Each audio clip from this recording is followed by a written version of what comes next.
आज हम political science में सेकंड चैप्टर पढ़ने जा रहे हैं। फर्स्ट चैप्टर मैंने करवाया था आप लोगों को कंप्लीट एंड प्रश्न दिए थे, जो आपको अब वेडनेसडे को करवाना है। और अभी चैप्टर नंबर सेकंड जो है वो मैं करवाने जा रहा हूँ। मूल अधिकार, नीति निर्देशक तत्व एवं मूल कर्तव्य चैप्टर का नाम है। तो बच्चों, मूल अधिकार और मूल कर्तव्य ये हम लास्ट कई सालों से पढ़ते आ रहे हैं। जो पिछली कक्षाएं थी हमारी क्लास 8, 9, 10, 11, तो उनमें SST में हम लोगों ने खूब पढ़ाई। तो इसका विस्तार रूप अब हम पढ़ने जा रहे हैं। मूल अधिकार अधिकारों का ही एक मुख्य स्वरूप है। वे अधिकार जो व्यक्ति के सर्वांगीण विकास करे उसको, और उसको अनिवार्य होने के कारण संविधान द्वारा नागरिकों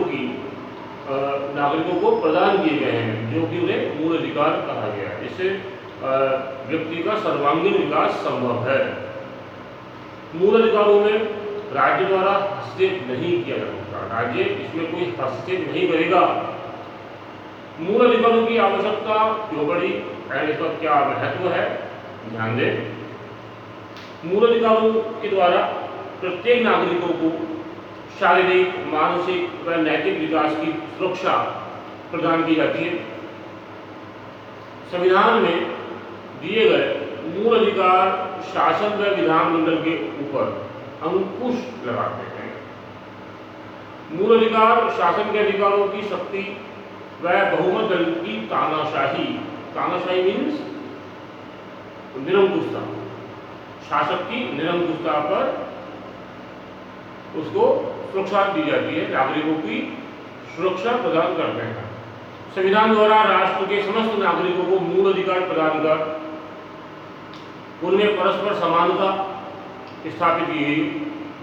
नागरिकों के मूल अधिकार मानवीय स्वतंत्रता के मापदंड और संरक्षक दोनों ही है। अब मैं बताऊंगा आप लोगों को जो मूल अधिकार है वो कितने हैं जो हमें प्राप्त है।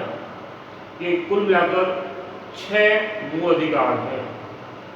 नंबर फर्स्ट समानता का अधिकार, नंबर सेकंड स्वतंत्रता का अधिकार, नंबर थर्ड शोषण के विरुद्ध अधिकार, नंबर 4 धार्मिक स्वतंत्रता का अधिकार, नंबर 5 संस्कृति तथा शिक्षा का अधिकार, और लास्ट में है इन सबसे ऊपर संवैधानिक उपचारों का अधिकार। इट मीन्स इन 5 अधिकारों पर जो अधिकार है, अगर आप लोगों से संवैधानिक उपचारों का अधिकार गवर्नमेंट छीन ले तो बाकी के जो 5 अधिकार है उनका कोई महत्व नहीं रहेगा। तो ये सभी बहुत ही महत्वपूर्ण अधिकार हमें दिए गए गवर्नमेंट ने। अब जो समानता का अधिकार है वो अनुच्छेद 14 से 18 अनुच्छेद में हमें मिल जाएगा। 14 से 18 जो अनुच्छेद है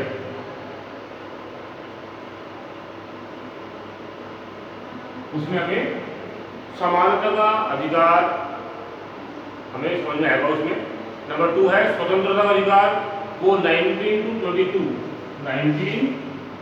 to 22 जो अनुच्छेद है उसमें हमें ये मिलेगा। एंड जो धाराएं हैं जो इसमें इससे संबंधित बातें हैं वो 19 to 22 के संबंध में है। शोषण के विरुद्ध अधिकार ये बेटा 23 और 24 में हमें मिल जाएगा। एंड धार्मिक स्वतंत्रता का अधिकार तो ये 25 to 28 में हमें देखने को मिलेगा। और संस्कृति तथा शिक्षा का अधिकार ये 29 to 30 और लास्ट है संवैधानिक उपचारों का अधिकार, तो ये अनुच्छेद 32 में हमें प्राप्त होगा। अभी आपसे प्रश्न पूछ ले बोर्ड एग्जाम में कि अनुच्छेद 23, 24 में कौन से अधिकार हैं, तो हमें बताना होगा नंबर 3 जो मैंने बताया था आप लोगों को, शोषण के विरुद्ध अधिकार। इसको उल्टा करके पूछ ले कि बताइए संस्कृति तथा शिक्षक अधिकार कौन से अनुच्छेद में है? तो वो है 29 और 30। तो ये 6 अधिकार हमें गवर्नमेंट ने हमारे चहुमुखी विकास के लिए उपलब्ध करवाए हैं, जो हमारा अधिकार है।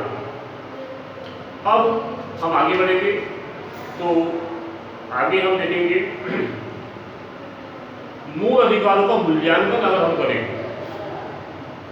तो आपातकाल के समय मूल अधिकार स्थगित किए जा सकते हैं, जो न्यायोचित भी है।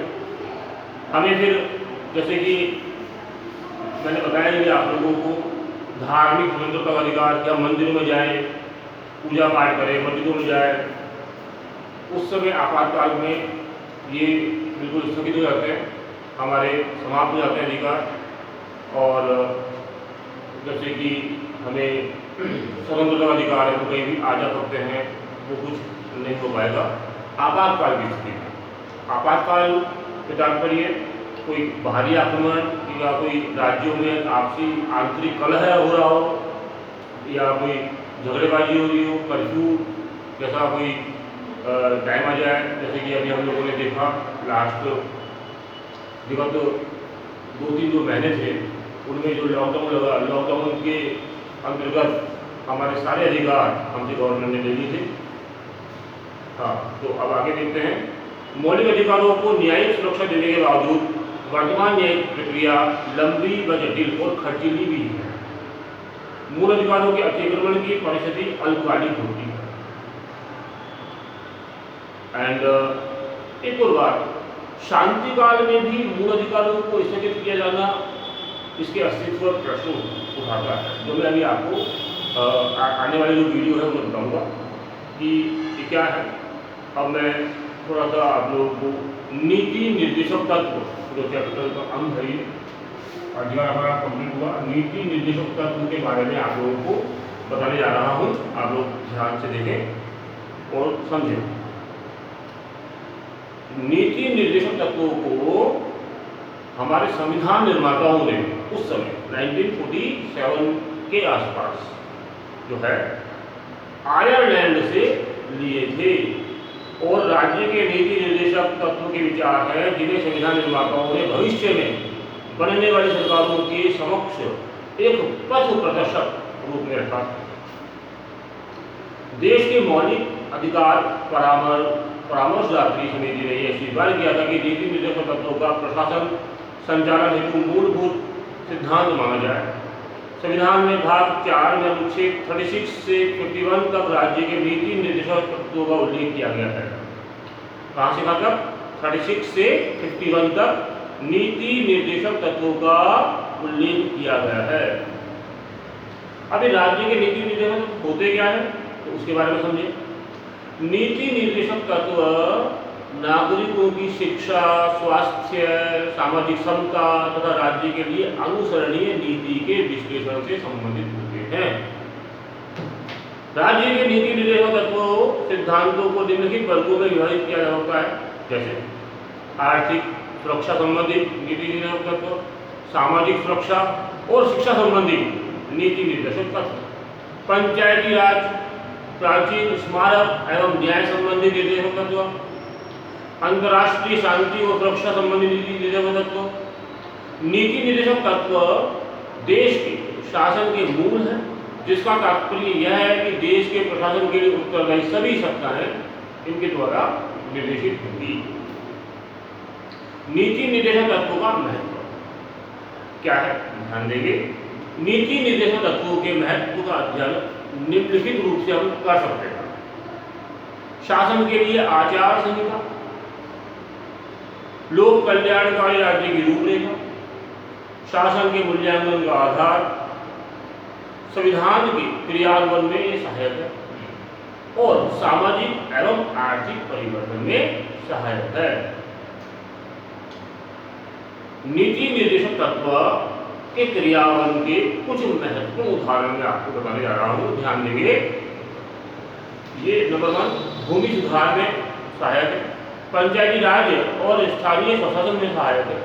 पंचवर्षीय योजना इसके तहत ही क्रियान्वित होती है। कमजोर वर्गों का कल्याण इसमें अनिवार्य है। सामाजिक सुरक्षा ये रखती है। बड़े उद्योगों का राष्ट्रीयकरण करती है। एंड न्यायिक व्यवस्था के सुधार, अनिवार्य व निःशुल्क प्राथमिक शिक्षा का अधिकार देती है।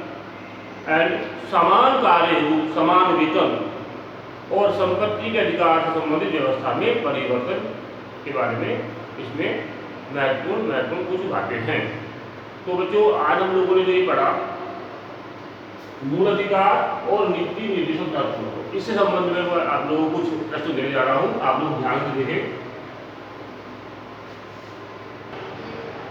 ओके, तो कुछ जो मैं क्वेश्चन दे रहा हूँ आपको वो इस प्रकार से। नंबर फर्स्ट क्वेश्चन है, संविधान द्वारा नागरिकों को कौन कौन से मौलिक अधिकार प्रदान किए गए हैं?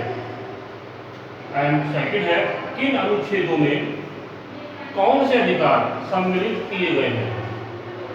नंबर थर्ड है, मूल अधिकारों का मूल्यांकन हमें करना है।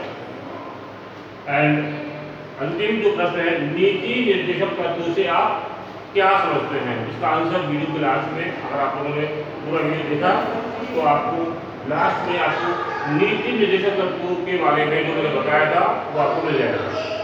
ये चारों प्रश्न आप लोगों को करने हैं अपनी कॉपी में। एंड सैटरडे आप लोगों को ये कॉपी एंड हम जमा करवानी ही करवानी है। Okay, thank you.